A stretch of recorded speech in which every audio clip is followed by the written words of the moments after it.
लाडकी बहीण योजनेच्या सर्व भगिनींसाठी खूप खूप महत्त्वाची बातमी आहे. लक्ष देऊन ऐका, कारण एका बाजूला एक आनंदाची बातमी आहे, पण दुसऱ्या बाजूला लाखो भगिनींना एक धक्कादायक मेसेज येतोय. नक्की काय आहे हे सगळं प्रकरण, चला सविस्तर बघूया. तर सुरुवात करूया एका गोड बातमीने. सरकारने एक जबरदस्त, ज्याला आपण डबल धमाका म्हणू शकतो, तो दिला आहे. हो, तुमच्यापैकी बऱ्याच जणींच्या खात्यात थेट 3,000 रुपये जमा व्हायला सुरुवात झालीये. खरंच ही एक खूप मोठी आणि आनंदाची बातमी आहे. तर मग प्रश्न येतो की हे 3,000 रुपये आले कुठून, बरोबर? तर बघा, सरकारने काय केलंय, जानेवारी आणि फेब्रुवारी या दोन्ही महिन्यांचे हफ्ते एकत्र केलेत आणि ही एक खास भेट म्हणून दिलेत. हो, दोन्ही महिन्यांचे पैसे एकदम. आणि ही कुठली अफवा नाहीये, सरकारने स्वतः या गोष्टीला दुजोरा दिला आहे. पण थांबा, या गोष्टीत आता एक मोठा ट्विस्ट आहे. म्हणजे बघा, जिथे काही जणींना आनंदाचे मेसेज येत आहेत, तिथेच लाखो महिलांना एक असा मेसेज मिळतोय जो त्यांच्यासाठी खूप मोठ्या काळजाचा विषय ठरू शकतो. आणि तो मेसेज काय आहे? तर तुमचा अर्ज कायमस्वरूपी रद्द करण्यात आला आहे. आता याचा अर्थ एकदम सरळ आणि स्पष्ट आहे. तुम्हाला या योजनेचा फायदा पुढे मिळणार नाही. आणि सगळ्यात धक्कादायक गोष्ट म्हणजे तुम्हाला आत्तापर्यंत जेवढे पैसे मिळालेत ते सगळेच्या सगळे सरकारला परत करावे लागणार आहेत. विचार करा, हा किती मोठा धक्का आहे. तर मग ही समस्या नक्की किती मोठी आहे? आकडा ऐकून तुम्हाला धक्का बसेल. आत्तापर्यंत तब्बल 64 लाख महिलांना या योजनेतून अपात्र ठरवण्यात आलाय. हो, तुम्ही बरोबर ऐकलं, 64 लाख. याचा अर्थ सरळ आहे, योजनेचे लाखो लाभार्थी आता यातून बाहेर गेले आहेत. हा आकडा इतका अचानक वाढला कसा, असा प्रश्न पडला असेल. तर बघा, आधीच 60 लाख महिला अपात्र होत्याच, पण आता सरकारने जी पडताळणी आहे, म्हणजे व्हेरिफिकेशन, ते खूपच कडक केलंय. आणि त्यामुळे त्यात आणखी 4 लाख महिलांची भर पडली. आणि म्हणूनच हा आकडा थेट 64 लाखांवर जाऊन पोहोचलाय. या सगळ्यावर सरकारची काय भूमिका आहे? तर महिला आणि बालविकास मंत्री अदिती तटकरे यांनी एकदम स्पष्टपणे आवाहन केले. त्यांचं म्हणणं आहे की ज्या महिलांची आर्थिक परिस्थिती चांगली आहे, ज्या टॅक्स भरतात किंवा सरकारी नोकरीत आहेत, त्यांनी स्वतःहूनच आपला अर्ज मागे घ्यावा.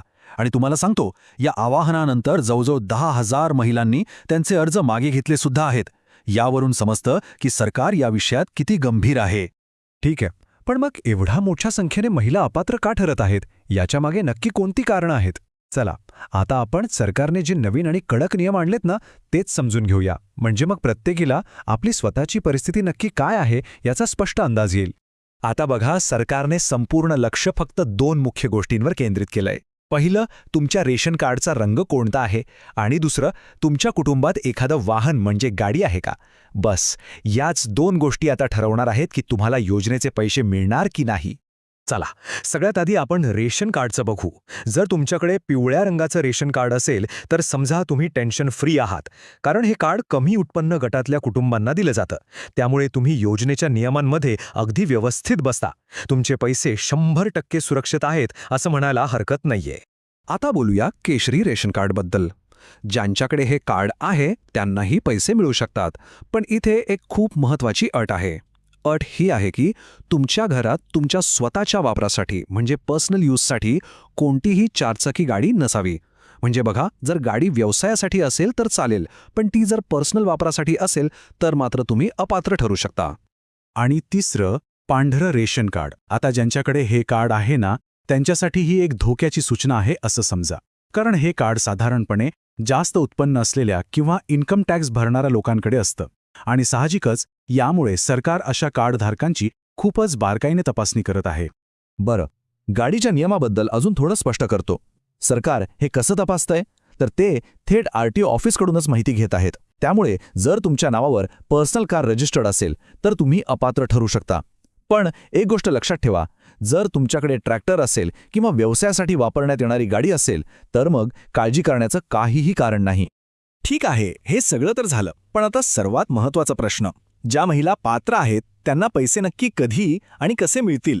चला, हे पैसे वाटण्याची जी प्रक्रिया आहे ती नेमकी कशी काम करते ते पाहूया.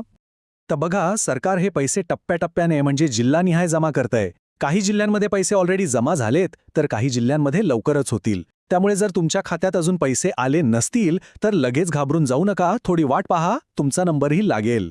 आणि हो, अजून एक महत्त्वाची गोष्ट, ज्यांची खाती SBI किंवा बँक ऑफ महाराष्ट्रामध्ये आहेत तिथे पैसे जरा लवकर जमा होत आहेत. पण ज्यांचं खातं पोस्ट ऑफिसमध्ये आहे त्यांना पैसे मिळायला थोडा वेळ लागू शकतो. त्यामुळे फक्त मेसेज येईल याची वाट बघत बसू नका. अधूनमधून आपला अकाउंट बॅलन्स नक्की चेक करत राहा. चला तर मग आता या सगळ्या माहितीचा सार काढूया. अंतिम निर्णय काय? तुमचे पैसे सुरक्षित आहेत की नाही हे तुम्ही स्वतः कसं ओळखू शकता? चला हेच बघूया.